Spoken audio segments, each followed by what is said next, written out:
Here now is Solutionaries.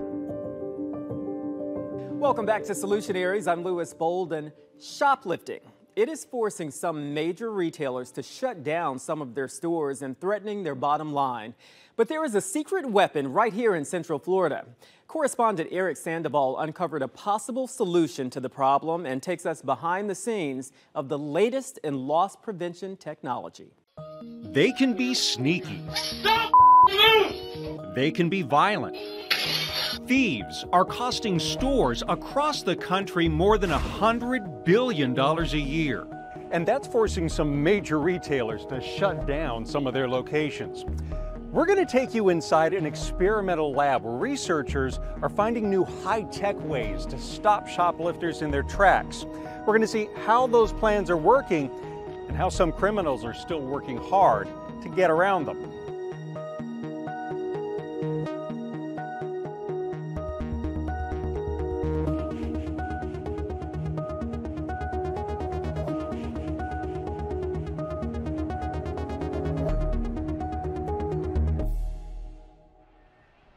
You would never guess that inside an office building on the campus of the University of Florida, and we're in a department store, there is a department store.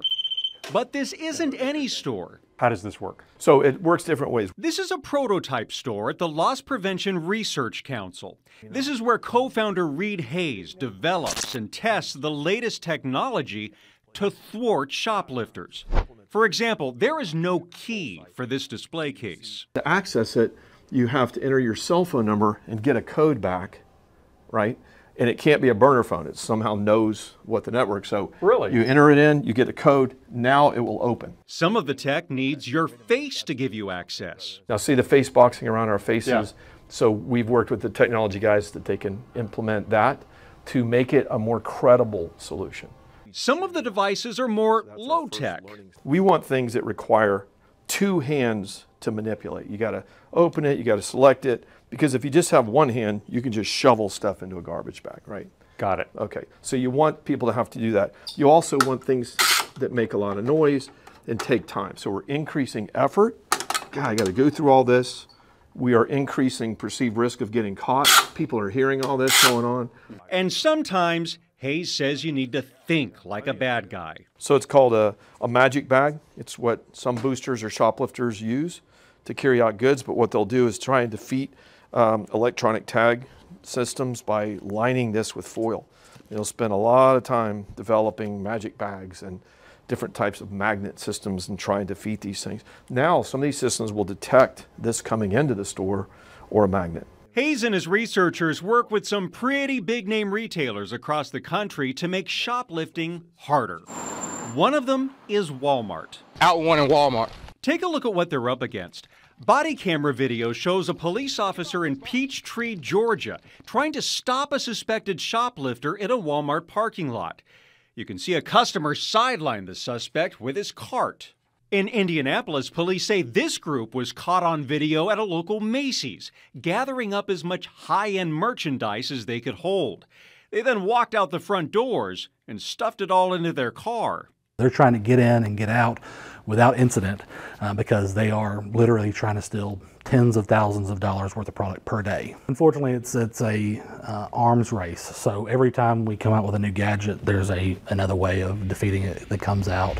So what are we looking at here? So here we are in a self-checkout in one of the Walmarts that we work in. Hayes says he's using tools like this virtual reality room. It really makes you feel like you're in a Walmart, and it helps Hayes learn what needs to change. What does the behavior look like? How do we help the associate see how she's looking this way? Because one thing we learned was how to turn her workstation and things so she's oriented to help here. Think about football coaches or whatever. They sit there and run back and forth video of every play and every player, and you know that's just kind of the same concept. This is your Monday morning quarterback? Yeah, exactly, exactly. And Hayes says that quarterbacking is helping to stop shoplifters. And it's high tech that's watching you. Now, if something happens, cameras will swing in that direction, will track now that individual. And he says the bad guys are evolving with that technology, so they're having to stay one step ahead. The end game is to protect people, places, and property with people first. From shoplifters to carjackers, in 2022, more than 1 million vehicles were stolen, and only a fraction will ever be recovered. That's because many have been trafficked out of the country. Our next story on Solutionaries takes us on a search to find them. 280 million cars, trucks, and SUVs drive America's roads. And every day, more than 2,500 disappear. When you think about stolen cars, local police are obviously the ones looking for them, right? When we started asking where are all these cars going, we discovered that more and more stolen cars are slipping out of their reach and into the hands of international criminals. So we're headed to the Port Authority in New Jersey. We're going to meet up with Customs, who are really working the front line of trying to stop stolen vehicles from leaving the country. Here, tens of thousands of shipping containers leave the country every day. Hidden inside, here we have a Porsche. Vehicles stolen from cities all over America, headed overseas. They keep busy. It's busier now. This is probably one of the busiest years this year. One of the busiest years? Yeah, one of the busiest. U.S. Customs and Border Protection let us tag along with Officer Dean Panzarino, whose job it is to find and stop stolen cars from leaving the port. What kinds of cars are you seeing normally that are being put into these containers and shipped off? Mostly high-end vehicles, Land Rovers, Mercedes, BMWs. Every once in a while you get a Bentley, Rolls-Royce. There was something about this container headed to Africa that aroused his suspicions. His hunch was right. So this is not the car that was supposed to be in here? No. It's a Maserati. Yeah, this is a nice hit. It's a nice hit. Hidden behind that Maserati? We have a nice BMW in here. X8, and that's a Ford, probably an Explorer. The stolen cargo was on its way to the port in Algeciras, Spain, before its final destination, West Africa. They're being shipped overseas. We know that. We work with U.S. Customs and Border Protection every day. We work cases with them. We know they're going to West Africa and to the Middle East. We know that, fact. We also know they're going to the south side of the border. They also are going to Mexico. They're just driving right through U.S. Customs and Border Protection checkpoints, with government license plate readers installed to record every single one. Those readers last year recorded more than 2,800 stolen cars driven into Mexico from California, Arizona, and Texas. Only 144 were seized, according to Customs and Border Protection. I think that's absolutely disgusting. Chris Clark's SUV was stolen from outside his Los Angeles apartment while he slept. By the time he woke up, it was already in Mexico. He tracked it down using GPS. I Googled repossession Mexico. He and the repo company led Mexican police to the thief and the stolen car. He says it was much easier for the thief to get the stolen SUV out of the U.S. than it was for him to get it back in. So I was coming into the U.S. border, and I told the gentleman what had happened, and he didn't believe me. After he snapped this picture as he approached the border, he was arrested for driving a vehicle that was reported stolen, his own. I was detained for about 5 hours. That was probably a little bit eye-opening for me. Responsible for some stolen cars leaving the country?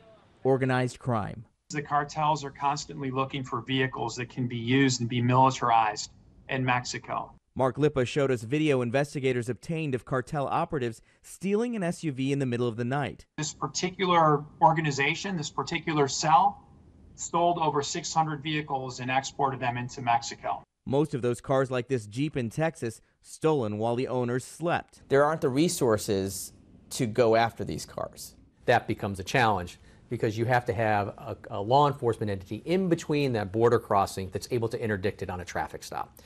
Because the cars are moving. Generally, they're moving. They're not stopped for inspection. They hit the license plate reader from Department of Homeland Security, U.S. Customs and Border Protection, but the vehicle's still moving. CBP did tell us they periodically conduct targeted checks, but they won't pursue stolen cars into Mexico because of jurisdictional limitations. Back at the port in Newark, Dean Panzarino's team leads the nation in stolen car seizures at seaports. They've recovered 288 since October. But considering the millions of containers that set sail from here every year, there's only so much his team can do. Work it so hard during the day. When I leave here at night, in my mind, I got the stolen cars and nothing got past me. I know that ain't true, but that's how I feel. If your car is stolen and you figure out where it is using GPS, the National Insurance Crime Bureau says you should call police and not try to go and get it yourself. Still ahead, check your balance. Cyber thieves can break into your bank account without leaving a trace. Investigator Mike Holfeld has advice that could prevent you from becoming the next victim.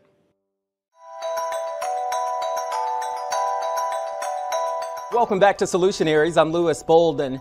You know, seeing thousands of dollars disappear from your bank account is scary, to say the least, especially when your own bank refuses to get your money back. It can happen to anyone and with any bank. And that's why I'm here with News 6 investigator Mike Holfeld. Mike, along with photojournalist Robert Brewer, have been working with dozens of victims who fell for a sophisticated scheme that emptied out their accounts and made it appear like it was an authorized transaction. And so, Mike, we have 3 true stories here to talk about and the solutions to prevent this from happening to other people. And so the first victim is actually a retired postal worker in the Villages who opened a text that he thought was from his bank. And you know what's funny about this guy, Louis? I mean, he's a savvy guy, worked for the government, he gets the text, and that's the thing. Social media has become very convenient for all of us, but it seemed legitimate. That was the trap. There is a sense of urgency. Someone is accessing your account. You need to stop it. And so what they do is, this was a beautiful play. This is very sophisticated. We've never seen this before. They told him to hang up and call the number on the back of his debit card, which is exactly what we would tell you to do. That's exactly what we tell our viewers to do. Okay. Except in this situation, it appears that they'd have already accessed his phone. So when he called that number, it was the con men. And so now they had something else, and I've got it here in my notes because this is important for everyone. OTP, a one-time passcode. He used that one-time passcode. So to the bank, it appeared as if he had authorized this. They had accessed that code from his phone. So now they know his name, they have that one-time passcode to access his account, and the money is transferred away. So then the question is, well, obviously you're going to ask me, how do you stop it? Right. Okay. Anytime in any of the stories that we're going to feature here, it's going to be the same theme, Louis. If Louis gets a call, Mike gets a call, hang up. Check with your bank account and see, do we have unusual activity there? 100% of the time, the answer is going to be no. Because there's no way the bank is going to ask you for your one-time passcode or your social security number, or why in the world would they ask you for your account number? Don't they know it? Right. They're the bank. But they get you off guard. It's that urgency. You've got to act now or you're going to lose all your money. And that's how they trap you. And that's why, you know, this is, I like to call it a parallel economy. We're talking billions of dollars lost by Americans, honest Americans, who think the bank, their bank that they trust, is calling them. And I was told by the bank, this happens every day, day in, day out. And unfortunately, their money becomes the casualty. That's so crazy, though, that he called the number on the back of his debit card. Yes. And got the bad guy. Yes, they've somehow accessed the phone, and right now, as we speak, Secret Service Forensics is reviewing this for me because we can't figure out how they did it. But they accessed this phone, they had the information they needed, and like that, his money, I think his money was gone in 3 seconds. Wow. It was just very, very quick. And he's frustrated by it because he calls the bank and says, well, look, they use the same protocol you use, the identical protocol, yeah, but we wouldn't do that, sir. And that passcode that he gave away the farm willingly, and that's why the bank won't give him the money back. So is his entire phone hacked? Like, if something like this happens to you, do you have to get rid of your phone? Because that's his bank, but what about like your Vanguard retirement account? It's a great question. We don't know if they used malware. We don't know how he accessed the phone yet. Okay. I don't think you'd have to get rid of the phone, but anytime there's a suspect call like that, I would have it checked immediately. Check for malware, have that thing cleared. You have to, because you could be a sitting duck for years. Right. Okay, Mike. Okay, you had another story. The second story involves a cryptocurrency scheme that ended with a woman losing $21,000 to imposters who pretended to be Bank of America. First of all, a lot of people still don't even understand cryptocurrency. Right. So does that make you more of a target? Nobody in the older generation understands cryptocurrency. And if I told you, Louis, guess what? You can go to an ATM machine at 7-Eleven and put your cash in and get Bitcoin and cryptocurrency, you'd say, Mike, you're kidding. But no, the machines are out there. It can be convenient if you don't have a Bitcoin account, but these con men, these again, they're operating offshore, are setting you up. And what are you doing? You're taking your currency, you're putting it into the ATM machine, right? and then you're putting it in what they call a wallet. Once it's in the wallet, now the bad guys can access that money and move it offshore, and you're never going to see it again. And that's what the Secret Service is so upset about, and we'll talk about that in a minute. But this story, this one broke my heart. This is a wonderful woman, hairdresser, 65, 66 years old. She didn't know what an ATM hub was.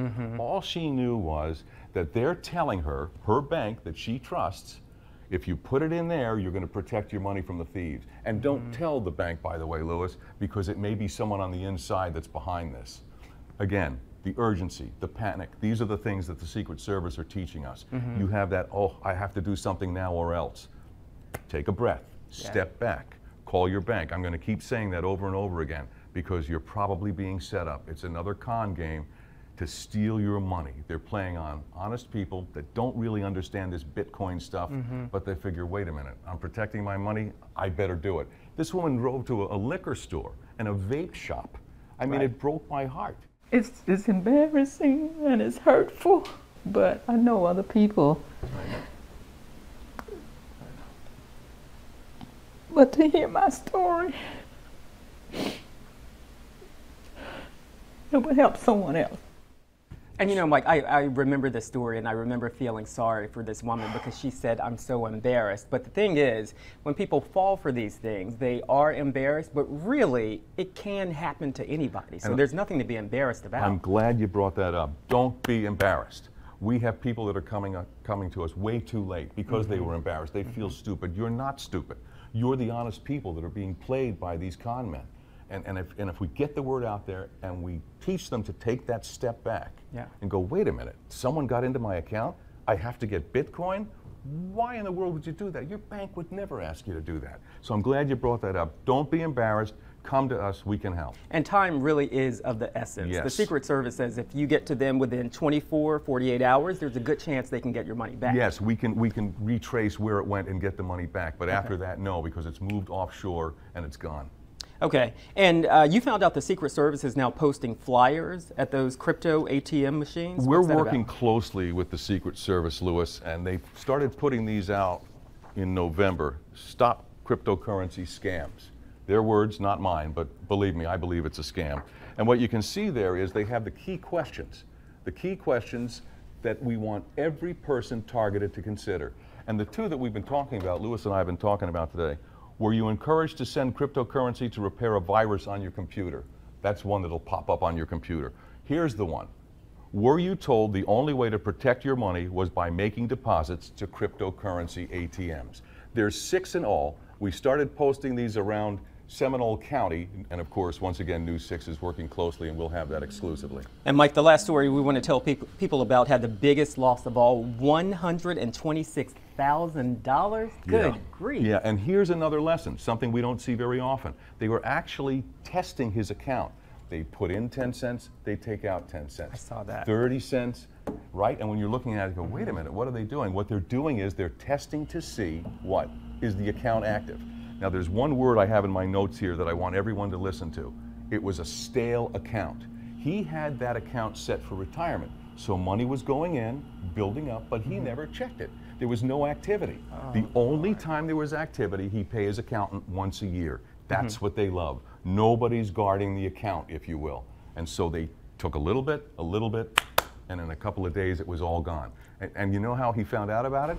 His daughter said, Dad, how come you took the money out of my account? She had a little left over from her college days. I didn't. He checks the account.